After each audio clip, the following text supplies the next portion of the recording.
자, 친족 상돌의 형면제 규정인 형법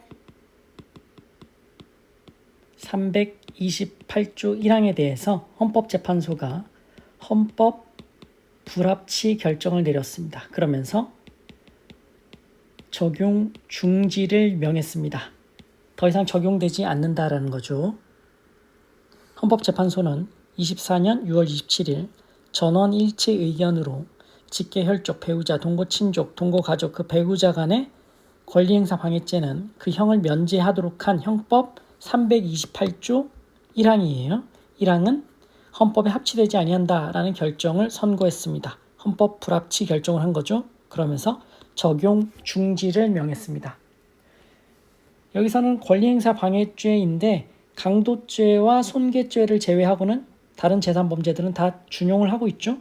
그래서 여기서 직접 심판 대상에 대한 조항은 형법 328조 1항이라는 것, 328조 1항이 헌법 불합치 결정이 나고 적용 중지되었다라는 것을 정리를 해두시면 되겠습니다. 자, 사건 개요는 다 이제 동거친족이다. 형 면제 사유가 있다면서 불기소 처분을 한 거예요. 그래서 다 헌법소원 심판을 한 거죠. 328조 1항 위헌이다 라고 청구를 한 겁니다. 그래서 사건 개요는 한번 쭉 읽어보시고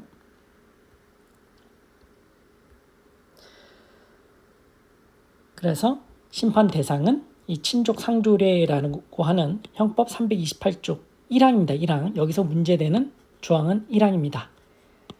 뒤에서 보시겠지만 2항 328조 2항 이거는 상대적 친고죄죠. 상대적 친고죄.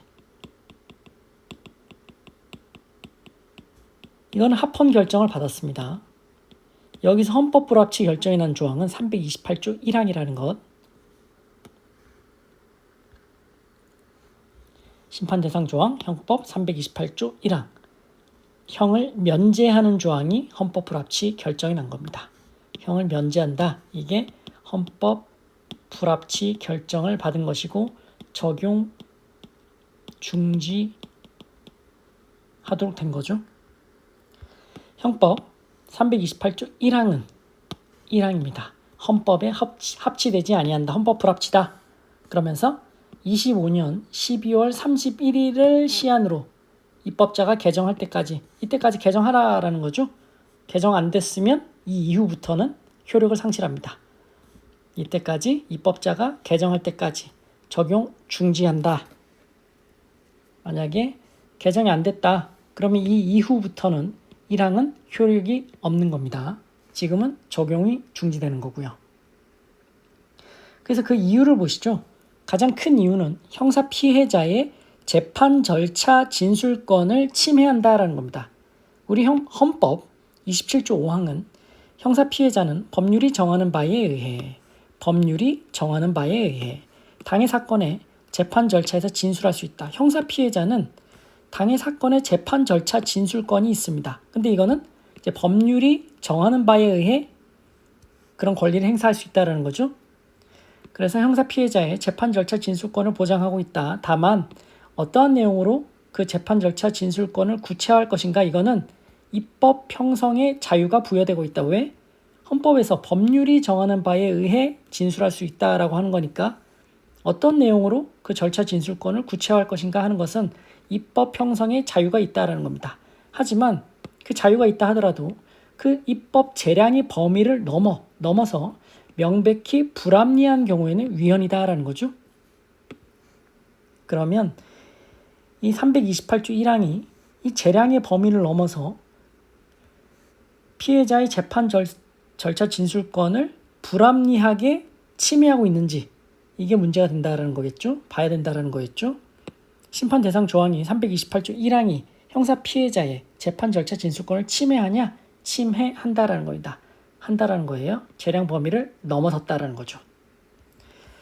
친족 상도례의 규정 취지는 가정 내부의 문제는 국가 형벌권이 간섭하지 않는 것이 바람직하다는 정책적 고려와 함께 가정의 평온이 형사처벌로 인해 깨지는 것을 막으려는 데 있다. 경제적 이해를 같이 하거나 정서적으로 친밀한 가족 구성원 사이에서 발생하는 그러니까 아주 친한 가족이라는 거예요. 그 사이에서 발생하는 참을 수 있는 정도 수준의 재산범죄 수인 가능한 참을 수 있는 정도의 재산 범죄는 형사소추, 처벌에 관한 특례의 필요성은 수긍할 수 있다. 이때는 형면제 필요하다라고 수긍할 수 있다라는 거예요. 그런데 이 328조 1항은 일정한 친족 관계를 요건으로 해서 일률적으로 형을 면제하도록 하고 있다라는 거죠.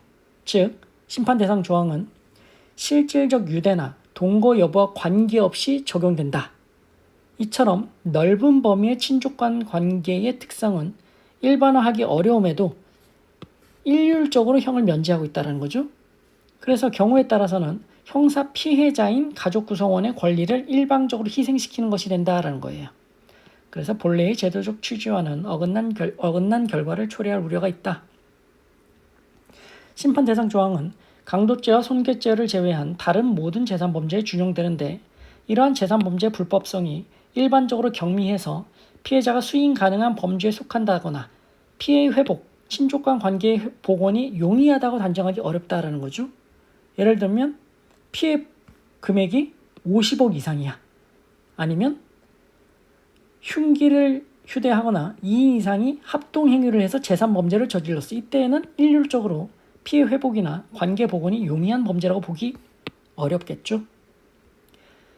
가족과 친족 사회 내에서 취약한 지위에 있는 구성원에 대해서 경제적 착취를 용인하는 결과를 초래할 염려가 있다라는 거고, 예를 들면 부모가 자식을 이용해서 어떤 재산을 크게 얻는다든지 이런 경우들이 미디어에서 많이 문제가 보도가 되고 있죠. 그런데 심판 대상 조항은 위와 같은 사정 등을 전혀 고려하지 아니한 채 법관으로 하여금 형면제 판결을 선고하도록 획일적으로 규정해서 거의 대부분 사안에서 기소가 이루어지지 않고, 따라서 형사 피해자는 재판 절차에 참여할 기회를 상실하고 있다. 다른 외국의 경우들을 살펴보더라도 대상 친족 및 재산범죄 범위 등이 우리 형법이 규정한 것보다 훨씬 좁다라는 거죠. 위와 같은 점 등을 종합하면 328조 1항은 형사 피해자가 법관에게 적절한 형벌권을 행사해 줄 것을 청구할 수 없도록 하는 바, 이는 입법 재량을 명백히 일탈하여 현저히 불합리하거나 불공정한 것으로 형사 피해자의 재판 절차 진술권을 침해한다. 위헌이다라는 거죠.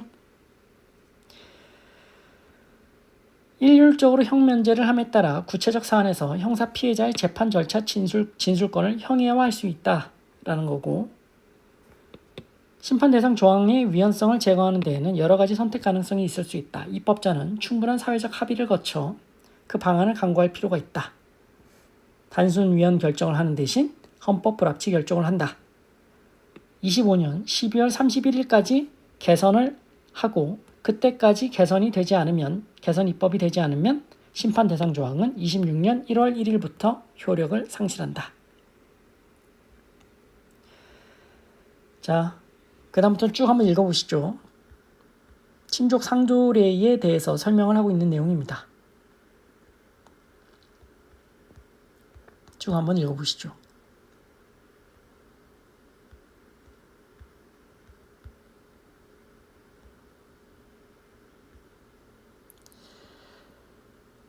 자, 헌법재판소는 이 사건 결정을 통해 심판 대상 조항이 규정하는 일률적 형 면제로 인해 구체적 사안에서 형사 피해자의 재판 절차 진술권을 형해하는 경우가 발생할 수 있다는 점을 인정해서 입법자에게 입법 개선을 명하는 적용 중지 헌법 불합치 결정을 한 것이다.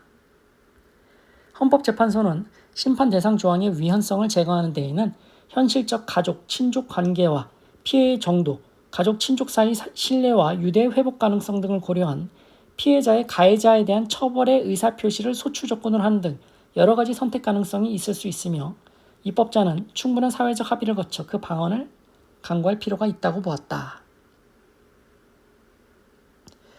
그리고 직계혈족, 배우자, 동거친족, 동거가족, 그 배우자 이외의 친족 간의 범죄에 대해서는 고소가 있어야 공소를 제기할 수 있다. 즉 상대적 친고죄를 규정한 328조 2항, 1항 아니고 2항에 대해서는 합헌 결정을 하였다라는 거고요. 이거는 상대적 친고죄잖아요. 고소가 있으면 공소를 제기할 수 있도록 한 거니까 피해자의 의사에 따라서 국가 형벌권 행사가 가능한 것이죠. 따라서 형사 피해자의 재판 절차 진술권 침해 여부가 문제되지 않는다라는 겁니다. 자, 328조 2항은 합헌 결정이 났고 328조 1항 형을 면제한다. 이 328조 1항이 헌법 불합치 적용 중지되었다라는 것을 정리해 두시기 바랍니다. 마치겠습니다. 고생하셨습니다.